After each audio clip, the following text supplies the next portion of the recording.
السلام عليكم ورحمة الله وبركاته.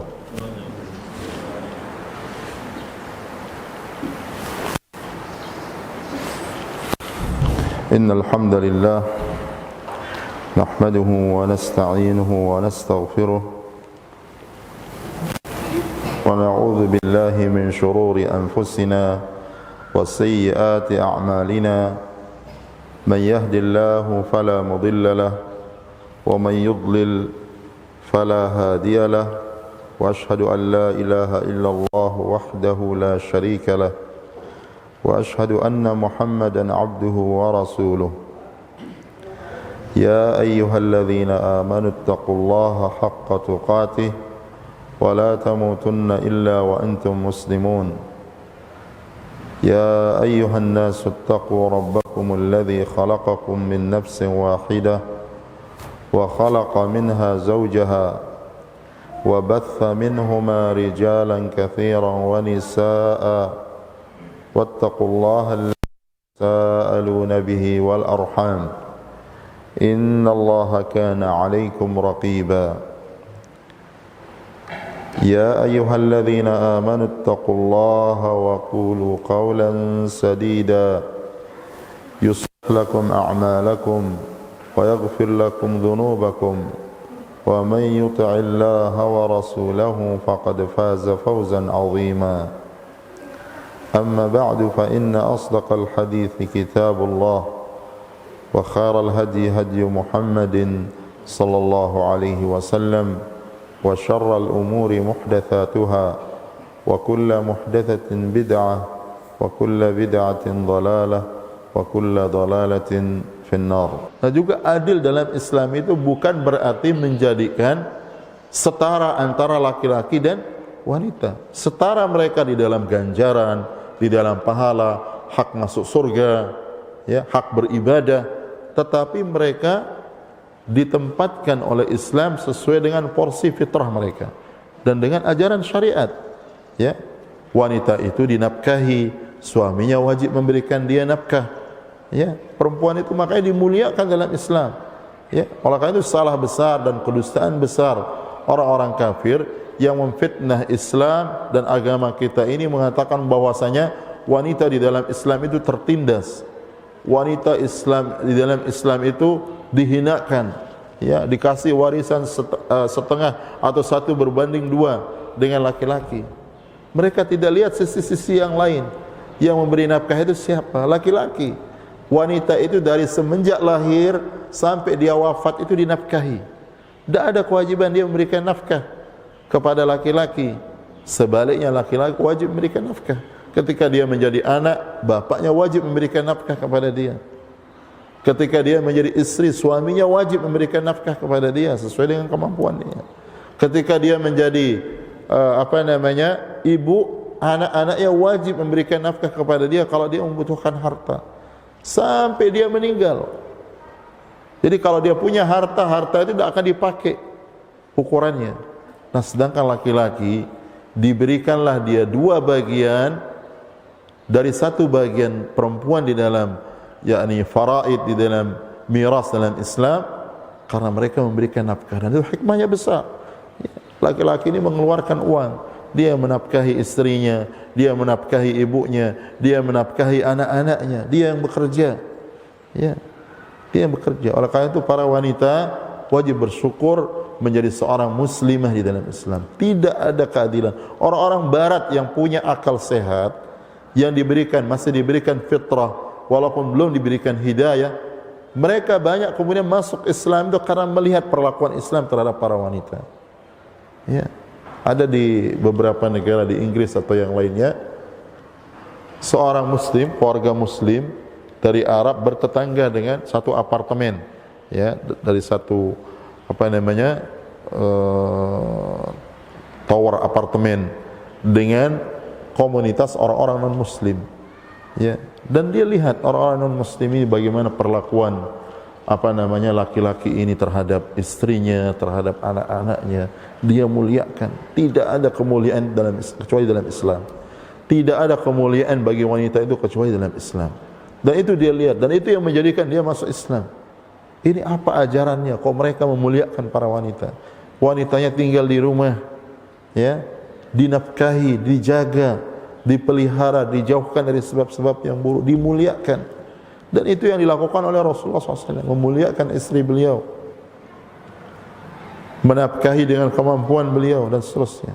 Dan banyak orang masuk Islam dari orang-orang non-Muslim karena melihat perlakuan Islam dan ajaran Islam terhadap para wanita. Nah, sekarang orang-orang Islam atau kita kaum muslimin, sebagian wanita-wanita kita mau mengikuti orang-orang barat ini, waliyadzubillah, ya, dengan alasan kesamaan gender, ya, dia ingin supaya berlomba-lomba seperti laki-laki.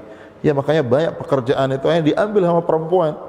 Akhirnya perempuan ini mengambil pekerjaan laki-laki di luar, laki-lakinya jadi pengangguran, akhirnya jadi tukang palak jadinya. Ya, jadi tukang palak perempuan. Padahal kalau dia diam, perempuan itu di rumah, atau kalau dia bekerja pada batasan yang disyariatkan, yang memang betul-betul dia butuhkan, walaupun yang paling utama adalah dia tinggal di rumah. Ya. Dan itu isyarat banyak di dalam hadis Rasulullah SAW dalam syariat Islam. Salat saja tidak diwajibkan, ya, wanita itu salat di masjid berjamaah. Dia justru lebih afdal salat di rumahnya, lebih baik daripada dia salat di masjid. Seperti disebutkan di dalam hadis yang sahih, Rasulullah SAW mengatakan, la tamna'u ima Allah masajid Allah wa buyutuhunna khairul lahunna.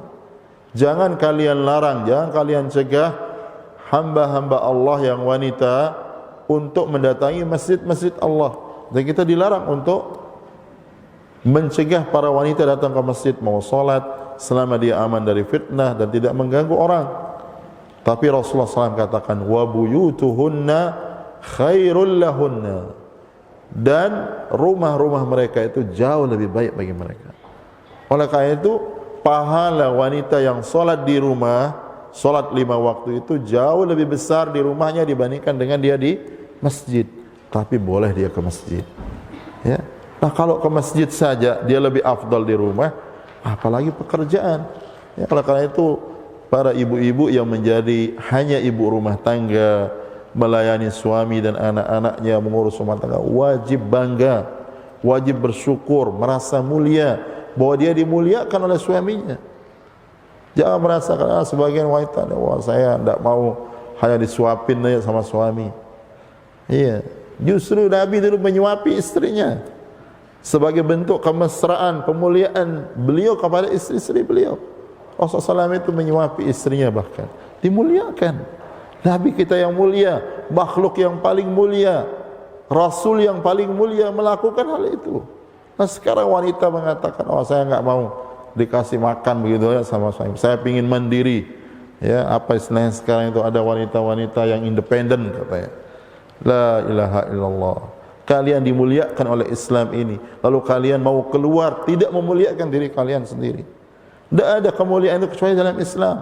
Tidak ada kebahagiaan kecuali dalam Islam. Wanita itu kalau sudah suka keluar rumah tanpa ada hajat, dia lebih betah di luar, ya, kongko-kongko seperti laki-laki dan sebagainya. Itu dia sudah keluar dari fitrahnya. Karena Allah Subhanahu wa taala menyebutkan di dalam Al-Qur'an, wa qarna fi buyutikunna wa la tabarrajna tabarrujal jahiliyatil ula. Dan tinggallah kalian para wanita di rumah-rumah kalian. Ya, wa qarna, kata qarna itu kata para ulama berasal dari 2 kata, qarar dan istiqrar. Ya, qarar artinya tetap dan juga berarti juga tenang, tenang dan tinggal. Nah, muatan ayat ini wa qarna, dan tinggallah kalian di rumah-rumah kalian para wanita, artinya kalian tinggal, dan tinggalnya kalian di rumah itu menjadi sebab kalian tenang. Oleh karena itu kalau ada wanita lebih tenang di luar, ya, di jalanan ini tidak ada hajat untuk keluar, itu berarti dia segera untuk merubah dirinya dengan berdoa kepada Allah agar dia lebih senang di rumah. Karena tidak ada ketenangan dia itu kecuali di rumah suaminya, di rumah orang tuanya, ya. Jadi tinggallah kalian di rumah-rumah kalian, ya. Tapi jangan juga tinggal di rumah tapi dia keliling ke sana kemari di dunia maya, ya. Ini sebentar-bentar main Facebook, sebentar-bentar main ini, sebentar WhatsApp sama teman-temannya. Suaminya di depannya tidak pernah diperhatikan, anak-anaknya di depan dia tidak pernah diurus. Dan ini sebagian muslimah seperti itu. Dan musibahnya mereka belajar sunnah Rasulullah SAW juga sebagian. Ya. Jadi perhatikan, hak suamimu itu bisa menjadi surgamu dan bisa juga menjadi neraka bagi kamu. Anak-anakmu kelak akan menuntut kamu sebagai orang tua yang kewajiban kalian sebagai wanita itu adalah mengurus rumah tangga suami-suami kalian. Dan Rasulullah SAW bersabda, wal mar'atu ra'iyatun fi baiti ba'liha wa mas'ulatun an ra'iyatiha. Dan seorang wanita itu menjadi pemimpin di dalam rumah tangga suaminya. Bukan berarti dia pemimpin suaminya kemudian tunduk sama, tidak, dia mengurus rumah tangga suaminya dan dia kelak akan ditanya oleh Allah Subhanahu wa taala tentang urusan kepemimpinan di dalam rumah tangga suaminya. Ini perhatikan. Dan Rasulullah SAW katakan kepada wanita sahabat itu, "Unduri aina anti min ba'liki, innama huwa jannatuki wa naruki." Lihat posisimu dari suamimu. Karena suamimu ini bisa menjadi sebab engkau masuk ke dalam surga dan bisa juga menjadi sebab engkau masuk ke dalam neraka. Tidak usah. Kadang-kadang sebagian muslimah ini lebih sibuk urusan di luar, ya, dibandingkan dengan urusan rumah tangganya. Lebih sibuk mengurus teman-temannya dibandingkan dengan suaminya. Ini wajib jadi perhatian ini. Ya, suami kalian itu lebih wajib kalian perhatikan daripada kedua orang tua kalian. Hak suami Anda itu lebih wajib, ya, Anda perhatikan dibandingkan dengan hak kedua orang tua. Beda dengan laki-laki. Laki-laki itu lebih wajib dia kepada kedua orang tuanya dibandingkan dengan istri dan anaknya. Tapi seorang wanita, seorang muslimah, begitu dia menjadi seorang istri, kewajibannya kepada suaminya jauh lebih besar dibandingkan dengan kewajiban dia kepada kedua orang tuanya. Nah, ini lebih sibuk dengan teman-temannya. Ya, kalau sudah masuk ke dalam grup apa gitu sudah lupa dia sama suaminya. Bagaimana suaminya akan betah di rumah? Ya. Apalagi kalau dia tidak bertakwa kepada Allah, mungkin suaminya akhirnya pacaran, cari wanita lain dan sebagainya. Jadi kewajiban. Oleh karena itu Rasulullah SAW mengatakan dalam hadis, la tu'addil mar'atu haqqallah hatta tu'addiya haqqa zawjiha. Seorang wanita itu, seorang istri itu tidak dianggap menunaikan hak Allah kalau dia tidak menunaikan hak suaminya. Oleh karena itu di dalam hadis, wanita yang mau puasa sunnah, suaminya ada di rumah dan dia hadir, tidak boleh dia puasa sunnah Senin Kemis misalnya, apalagi puasa Daud, kecuali dengan izin siapa? Dengan izin suaminya. Lihat istri Rasulullah SAW di dalam Sahih Bukhari dan Muslim dijelaskan di pembahasan tentang siam puasa. Ummul Mukminin Aisyah radhiyallahu taala anha sampai terlambat mengqada puasa beliau, ya, puasa dulu yang beliau tinggalkan di bulan Ramadan tahun kemarin, sampai tertunda untuk beliau qada di bulan Sya'ban. Hampir setahun. Kenapa? Ya. Bukan sibuk dengan ini, tidak, karena dia sibuk dengan urusan Rasulullah sallallahu alaihi wasallam. Dia sibuk dengan urusan suaminya. Nah, sekarang orang menunda, bahkan mengabaikan hak-hak suami itu karena bayangkan ini kewajiban. Selama itu sibuk sampai terakhir, bukan karena beliau malas, bukan karena, apalagi itu kewajiban mengqada puasa Ramadan itu wajib. Tapi beliau sampai tertunda sampai bulan Sya'ban. Kenapa? Karena sibuk dengan urusan Rasulullah SAW. Jadi karena sibuk dengan urusan Rasulullah SAW. Ini wanita-wanita mulia, wanita-wanita yang jadikan sejarah di dalam Islam, untuk wajib para wanita mengikuti mereka. Ya. Dan ini bukan berarti otoriter laki-laki, tidak. Laki-laki itu punya kewajiban beri nafkah. Ya, jangan dibalik sekarang. Wanita yang sana kemari capek mencari nafkah, kemudian akhirnya tidak diurus suaminya. Ya, jadi harus jadi perhatian. Jadi tidak dianggap menunaikan hak Allah wanita itu kalau tidak menunaikan hak suaminya. Ya, perhatikan.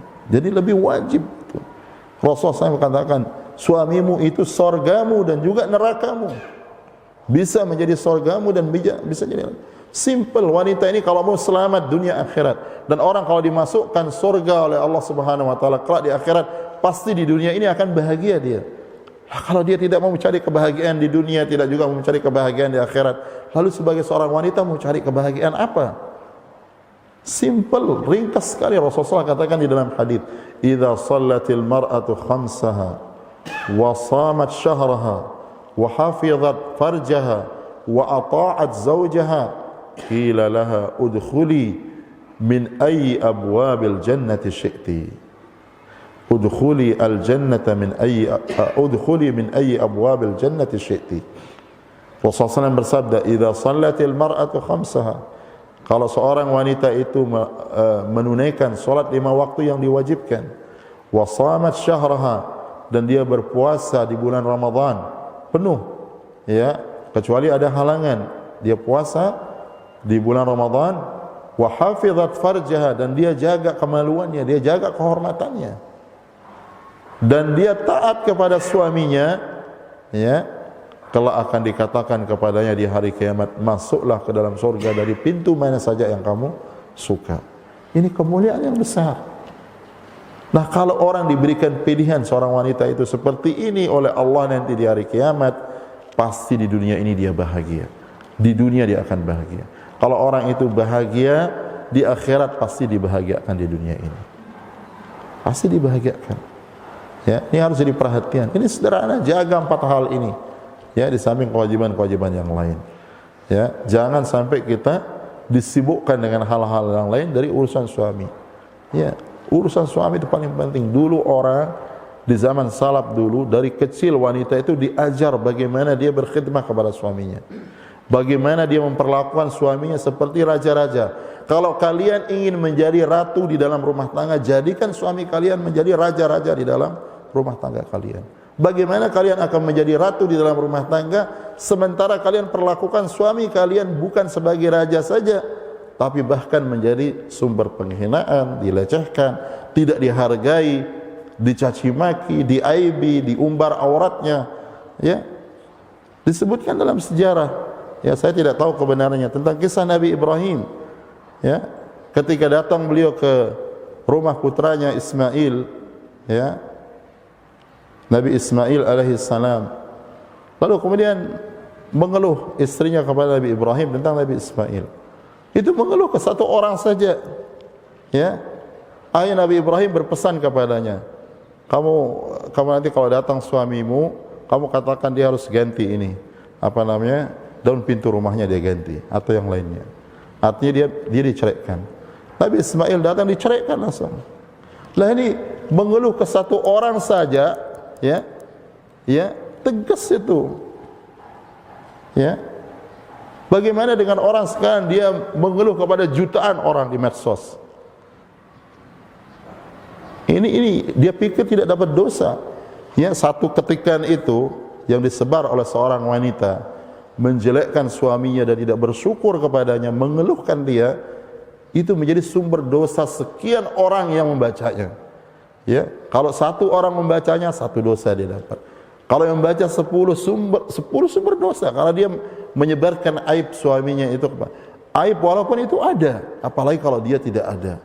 Karena kebanyakan memang wanita itu tidak bersyukur kepada suaminya. Dan jangan kita termasuk seperti orang-orang itu. Ya, Rasulullah SAW sabdakan dalam hadis, "Inni uritun nar wa ra'aitu aktsara ahliha minan nisa." Aku diperlihatkan, ketika beliau Isra Mi'raj, diperlihatkan neraka, dan aku melihat kebanyakan penghuninya adalah para wanita. Ya, kebanyakan penghuninya para wanita. Yakfurna li'annahunna yakfurna, karena mereka kufur. Qalu ya Rasulullah ayakfurna billah. Para sahabat bertanya, ya Rasulullah, apakah mereka kufur kepada Allah? Beliau Rasulullah SAW mengatakan, yakfurnal ashira wa yukthirna syikata. Kalau mereka kufur kepada pasangannya, kepada suaminya, dan terlalu banyak mengeluh, tidak merasa puas. Bagaimana caranya supaya wanita itu tidak banyak mengeluh? Syukuri yang ada itu. Yang ada itu kalau disyukuri dengan benar, Allah pasti bukakan tambahan yang lain. Misalnya kalau suaminya hanya kasih sehari misalnya 20.000 ukurannya, atau 50.000 atau 100.000 apalagi, syukuri itu. Insya Allah dengan sebab syukurnya istri ini, Allah mudahkan harta dia semakin banyak. Jadi seperti itu.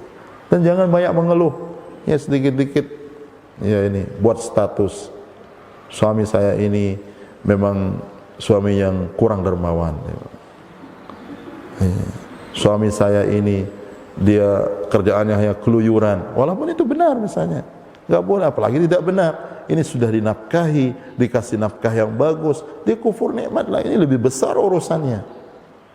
Ya, nah jangan kita menjadi wanita-wanita seperti ini. Jadilah wanita-wanita, yaitu juga dinyatakan oleh Rasulullah SAW dalam hadis yang lain, inna aktsara sakinil jannah minan nisa, atau kama qala SAW. Sesungguhnya kebanyakan penghuni surga itu para wanita juga.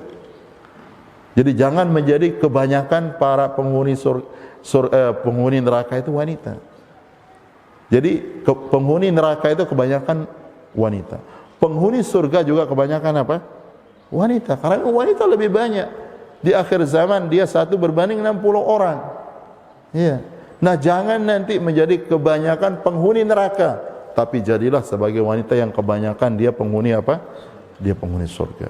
Dan kita berdoa kepada Allah Subhanahu wa taala di majlis ini, semoga Allah Subhanahu wa taala mengumpulkan kita semua kelak di surga Firdaus yang tertinggi, seperti Allah kumpulkan kita di masjid yang mulia ini.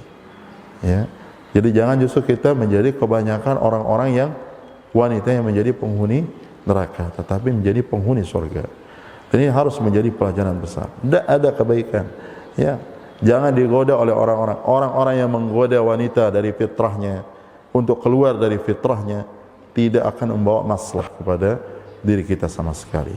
Dan ini penting untuk kita perhatikan.